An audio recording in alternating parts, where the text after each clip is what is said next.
Hi, I'm Dr. Mike McInnes. I'm one of the chief educators at Doctors in Training, and I want to welcome you to this solid anatomy lecture on the spinal cord. Now, in this lecture, we're going to overview the nervous system and discuss the spinal nerves, the spinal meninges, and the blood supply to the spinal cord. Now, I'll be back a little bit later for some clinical correlations and for the end of session quiz, but for now, I'm going to turn things over to our primary lecturer, Dr. John Phelan. If you've watched the solid anatomy lecture on the brain, you'll recall that the caudal portion of the brainstem, the medulla, ends at the level of the foramen magnum and continues into the vertebral canal as the spinal cord. Like the brain, the spinal cord is made up of two types of cells, glia and neurons. Glial cells are involved in the structural and metabolic support of the neurons, which are the cells involved in transmitting nervous signals.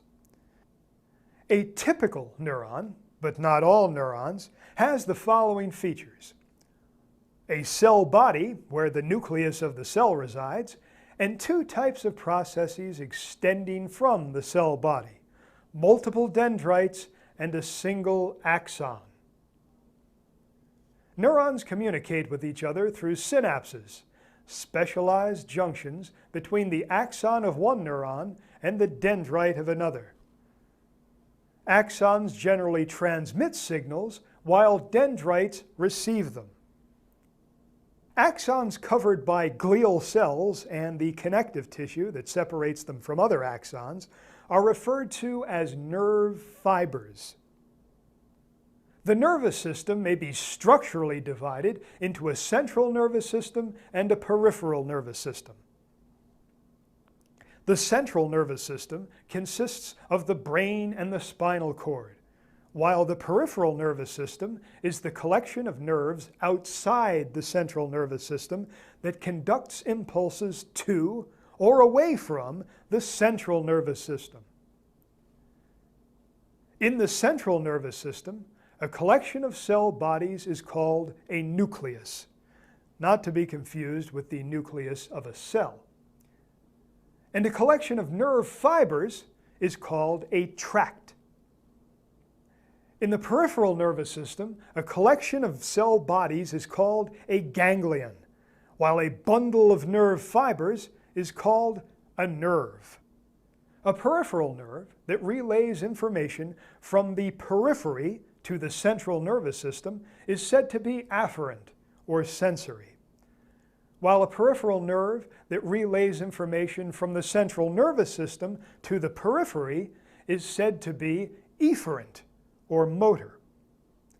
The mnemonic SAME, S-A-M-E, may be helpful in remembering that sensory nerves are referred to as afferents, while motor nerves are referred to as efferents.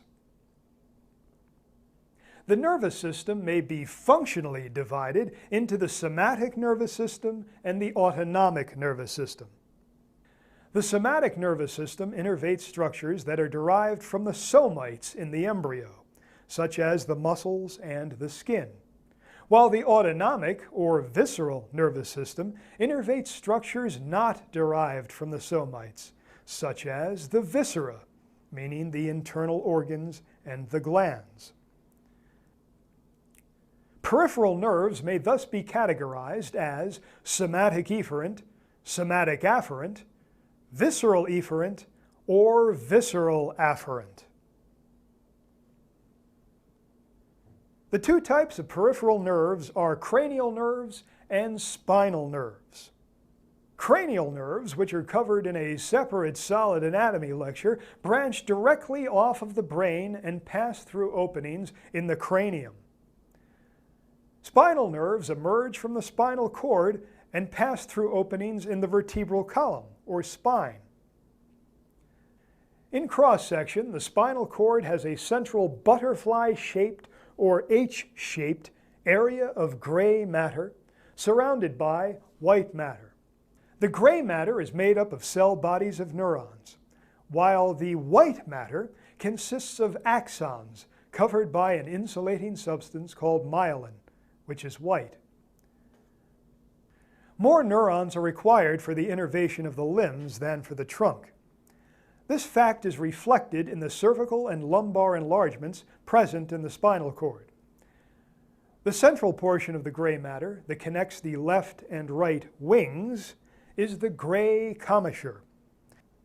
The small hole in the center of the commissure is the central canal, which is continuous with the fourth ventricle of the brain and thus contains cerebrospinal fluid. The function of this canal is a matter of debate. The gray matter is said to be arranged in a pair of ventral horns and dorsal horns. The cell bodies in the ventral horns are of neurons involved in motor innervation, while those in the dorsal horns are involved in sensory innervation. At thoracic and lumbar levels, there is also a lateral horn whose neurons are involved in sympathetic innervation. The sympathetic nervous system will be discussed in the solid anatomy lecture on the thoracic wall. The somatic efferent, or motor, component of the nervous system begins with upper motor neurons whose cell bodies are found in the brain. Their axons descend through the brain and into the spinal cord through tracts in the white matter. The axons terminate in the anterior horn of the gray matter of the spinal cord by forming synapses with lower motor neurons. Thus, cell bodies found in the anterior horn of the gray matter of the spinal cord belong to lower motor neurons. The axons of the lower motor neurons leave the spinal cord via ventral roots. The preganglionic axons of visceral efferent neurons also leave the spinal cord via the ventral roots. Visceral efferent nerves are discussed in further detail in the Solid Anatomy Cranial Nerve lecture and Thoracic Wall lecture. Somatic and visceral afferent, or sensory, peripheral nerves are made up of the axons of pseudo-unipolar neurons. This type of neuron has axons that bifurcate into central and peripheral processes. These sensory pseudo-unipolar neurons are referred to as primary neurons. The peripheral processes begin in the target from which the sensory information is received, such as the skin. Their cell bodies are found in a dorsal root ganglion, which is located within a dorsal root at the level of the intervertebral foramina. Their central processes pass through the dorsal roots to enter the spinal cord and synapse in the dorsal horn of the gray matter with secondary neurons. The axons of the secondary neurons ascend in tracts of the white matter, ultimately synapsing with tertiary neurons in the brain. Note that there are no synapses in the dorsal root ganglia. A rule to memorize is that sensory ganglia, that is, collections of cell bodies of sensory neurons in the peripheral nervous system, have no synapses. Parasympathetic ganglia, which are discussed in other lectures, do have synapses. A ventral root, carrying axons of motor neurons out of the spinal cord, unites with a dorsal root, carrying axons of sensory neurons into the spinal cord, distal to the dorsal root ganglion, to form a spinal nerve. Each bilateral pair of spinal nerves arises from a spinal cord segment, which is a section of the spinal cord giving rise to all of the nerve fibers that ultimately combine to form that pair of spinal nerves. There are 31 pairs of spinal nerves, 8 cervical, named C1 through C8, 12 thoracic, named T1 through T12, 5 lumbar, named L1 through L5, 5 sacral, and 1 coccygeal. After birth, the bones of the vertebral column continue growing, while the spinal cord does not.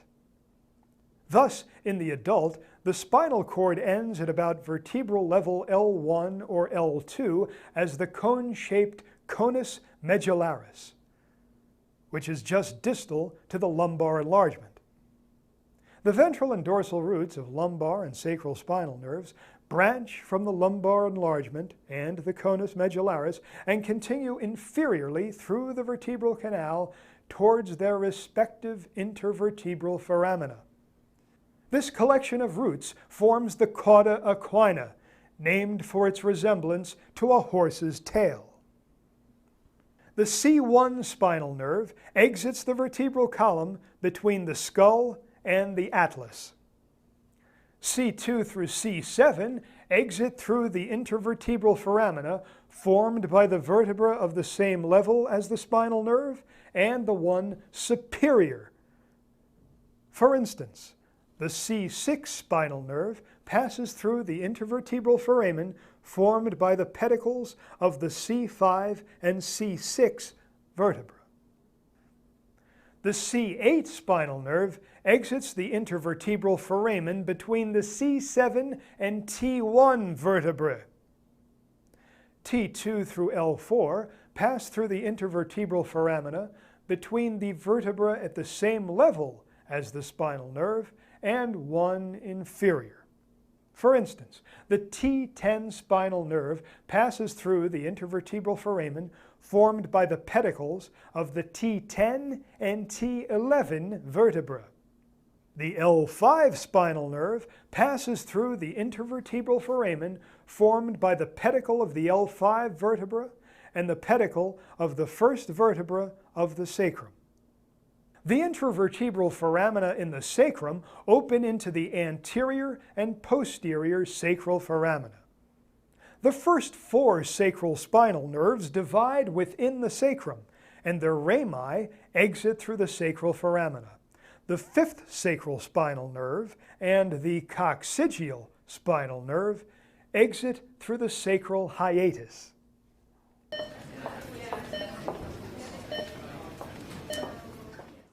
Welcome back. Since we're talking about the conus medullaris and the cauda equina, let's discuss a clinical syndrome called cauda equina syndrome. With cauda equina syndrome, there's a reduction in the volume of the lumbar spinal canal, causing an impingement of the cauda equina. Now, this can occur after central disc herniation, or after trauma to the spine, or it can be the result of a space-occupying lesion like an epidural abscess or a hematoma. But whatever the cause, when there's impingement of the cauda equina, the patient can experience neurological deficits such as bowel and bladder disturbances, lower extremity pain or paralysis. The usual pattern is pain first, then paralysis. They can have gait abnormalities. They can have diminished lower extremity reflexes or possibly even complete absence of reflexes. And then one that you should definitely remember is called saddle anesthesia. This is where the patient has perineal numbness due to impingement of the cauda equina. The perineum is basically the entire region of the skin between the pubic symphysis and the coccyx or tailbone, so it's all of the anogenital region. That's the perineum. You can see from this image that the nerves that innervate this area are the sacral spinal nerves, including the cauda equina, and it's kind of where a saddle would touch you if you were riding a horse. And you also notice that this can include loss of sensation over the genitals. So if you see the presentation of saddle anesthesia and loss of bowel or bladder function, think about cauda equina syndrome. And it's a surgical emergency because the longer the impingement occurs, the higher the likelihood of neurologic compromise. You want to surgically decompress the impingement as soon as possible. So let's go through these questions. First question, what is cauda equina syndrome? It's a pattern of characteristic symptoms associated with compression of the cauda equina, the lumbosacral nerve roots below the conus medullaris. The next one, what is the classic finding in cauda equina syndrome? Again, the big one to be aware of would be saddle anesthesia, and then also loss of bowel or bladder function. All right, let's get back to Dr. Phelan. A spinal nerve is a mixed nerve containing both motor and sensory fibers. Upon leaving the vertebral canal, it immediately divides into dorsal and ventral primary rami, both of which are also mixed nerves. The dorsal primary rami provide motor innervation to axial muscles or intrinsic back muscles. These are muscles that act only on the head and the vertebral column, as opposed to appendicular muscles, which act on the limbs. Appendicular muscles receive their motor innervation from ventral primary rami. Sensation to skin on the posterior side of the head, neck, and trunk of the body is provided by dorsal primary rami. Skin on the anterior side of the body and on the limbs receives sensory innervation from ventral primary rami. A myotome is the collection of muscles receiving motor innervation from a single spinal nerve, while a dermatome is the area of skin receiving sensory innervation by a single spinal nerve. Myotomes and dermatomes tend to be approximations, and usually there is significant overlap between myotomes and dermatomes of adjacent spinal nerves. Myotomes and dermatomes of the trunk of the body are generally segmentally arranged from superior to inferior. However, the ventral rami supplying the appendages combine to form plexuses, which yield a series of nerves that receive contributions from multiple spinal nerves. The myotomal and dermatomal pattern of the limbs is consequently more complicated than that of the trunk.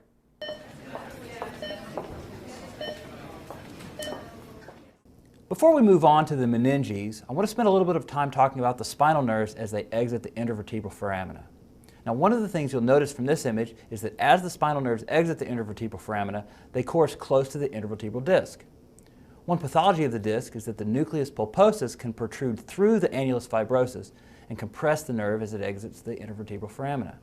This is called a herniated nucleus pulposus, or HNP, and it most commonly occurs in the lumbar region. A patient with a herniated disc will get lower back pain and then radicular pain, which is pain that radiates from the back down into the legs. Of note, L5 is the largest spinal nerve, but it passes through the narrowest intervertebral foramen, putting it at the greatest risk of compression by a bulging disc. So frequently this will manifest as sciatica, which is this radiating pain through the buttocks and the back of the leg, often caused by compression of the L5 or S1 component of the sciatic nerve. We also just described dermatomes of the spinal nerves. So if the L5 spinal nerve is compressed, there can be pain and numbness and tingling in the L5 dermatome, which includes the skin over the buttock and the posterior thigh. So let's go through the questions. First one, which spinal nerve is the largest and passes through the smallest intervertebral foramen? Again, this is the L5 spinal nerve. Next question, what is sciatica? Sciatica is pain, numbness, or tingling in the distribution of the sciatic nerve. Again, it frequently occurs from irritation at the nerve root in the spinal cord, but it can occur from distal direct irritation of the right or left sciatic nerve. So let's go back to Dr. Phelan. The three layers of spinal meninges are continuous with and have the same functions as the cranial meninges. That is, they protect and nourish the nervous tissue that they surround. The tough, fibrous, inelastic outer layer, the spinal dura mater, differs from the cranial dura mater in that it is not bilaminar. The periosteal layer of the cranial dura mater is continuous with the periosteum of the bones forming the vertebral canal. And the meningeal layer of the cranial dura mater is continuous with the spinal dura mater.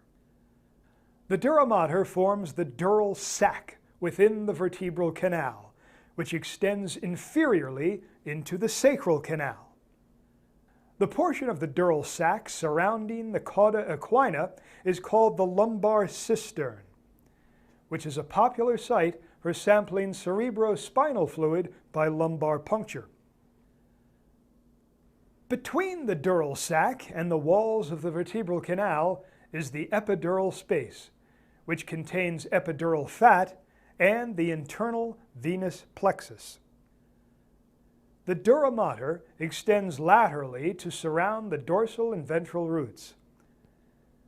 At the intervertebral foramina, it ends by blending in with the periosteum of the vertebral pedicles and with the connective tissue covering of the spinal nerves as they exit the vertebral column. The spinal arachnoid mater, like the cranial arachnoid that it's continuous with, is a delicate, web-like, diffuse, avascular, fibrous and elastic membrane that loosely invests the spinal cord and encloses the roots and spinal nerves in loose sheaths that extend to the intervertebral foramina. The subdural space between the dura and the arachnoid is, under normal conditions, just a potential space, as these two layers are in close apposition to each other. In the case of a subdural hematoma, blood may enter this space and separate these layers. The space between the arachnoid mater and the pia mater, the subarachnoid space, is continuous with the subarachnoid space in the cranium and contains cerebrospinal fluid that is manufactured in the brain. Recall from the solid anatomy lecture on the brain that the arachnoid mater and the pia mater may be referred to collectively as the leptomeninges. The spinal pia mater is different from the cranial pia mater in that it has two layers, an inner intima pia and an outer epipele layer. The intima pia, similar to the cranial pia, is very thin and elastic and adherent to the underlying spinal cord and associated blood vessels throughout all of its contours, as well as to the roots and spinal nerves.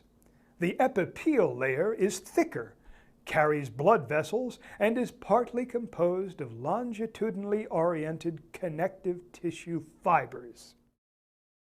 Denticulate ligaments are 21 paired bands of epipele tissue surrounding a collagenous core that arise bilaterally from the spinal cord midway between the dorsal and ventral roots. These ligaments attach at regular intervals to the dura mater via triangular tooth-like, denticulate in Latin, processes. They begin just inferior to the level of the foramen magnum and continue to about the T12L1 level. Extending from the tip of the conus medullaris in the center of the cauda equina is the filum terminale, a thin strand of pia mater that is covered by arachnoid cells.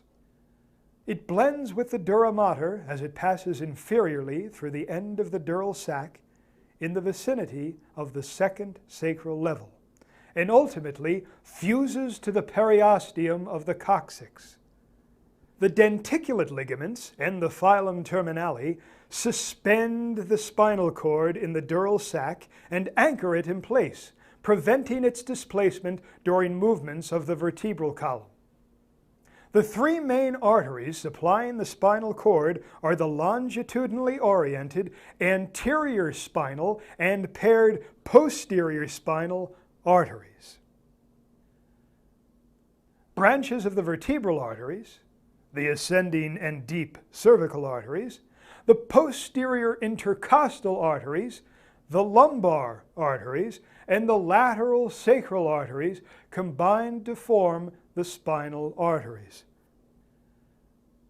The vertebral arteries and cervical arteries branch from the subclavian arteries, which are branches of the aorta, while the posterior intercostal and lumbar arteries branch directly off of the aorta in a segmental manner. The lateral sacral arteries originate in the pelvis. Each of these arteries gives off a spinal branch that passes through an intervertebral foramen, or, in the case of the branches of the lateral sacral artery, through an anterior sacral foramen, to reach the vertebral canal. The spinal branches divide into arteries that follow the dorsal and ventral roots. If these arteries contribute to the anterior or posterior spinal arteries, they are named a segmental medullary artery. Otherwise, they are called radicular arteries, which supply just the roots and occasionally the superficial portions of the spinal cord. Blood is drained from the cord via radicular and segmental medullary veins, which join to form intervertebral veins. These intervertebral veins communicate with the internal venous plexuses in the epidural space and also exit the vertebral canal through the intervertebral foramina to drain into segmental veins that lead to the vena cava system. That covers our discussion on the spinal cord. Now I want you to pause the video and answer the end of session quiz questions in your study guide, and then restart the video and we'll go through those answers together. Let's get started. First question, how many pairs of spinal nerves exit the spinal cord? There are 31 pairs. Next, where do the C1 and C8 nerve roots exit? So C1 exits above the C1 vertebra and C8 exits below the C7 vertebra. All the nerve roots below C7 vertebra exit below their corresponding vertebrae. Next, at what opening do the roots of the spinal cord exit the vertebral column? We call those the intervertebral foramina. Next, in what opening is the spinal cord enclosed? It's enclosed in the multiple vertebral foramina that comprise the vertebral canal. Next, what are the spinal membranes or meninges and the spaces that they form, beginning with the most exterior? The most exterior space is the epidural space. Then you have the dura mater. Then deep to that is the subdural space. Then the arachnoid mater. Then the subarachnoid space is deep to that. And then the deepest is the pia mater. Next, which of the above spaces contains CSF? That's the subarachnoid space. And the next one, which of the above membranes is adherent to the spinal cord? That's the pia mater. Next, into what space would you inject for epidural anesthesia or an epidural steroid injection? Well, this wasn't specifically discussed, but you can probably figure it out from the name. You inject epidural anesthesia into the epidural space. Next, which meninges compose the leptomeninges? That's the arachnoid mater and the pia mater. Next, of the dorsal and ventral roots of the spinal cord, which carries motor information to the muscles and which carries sensory information to the spinal cord? So the dorsal root carries sensory information from the body to the spinal cord and the CNS, and then the ventral root carries motor information from the CNS to the muscle. All right, next up is your mock practical, where we have some images for you to label to get ready for your practical exam. So label these images, and then you're finished. Thanks.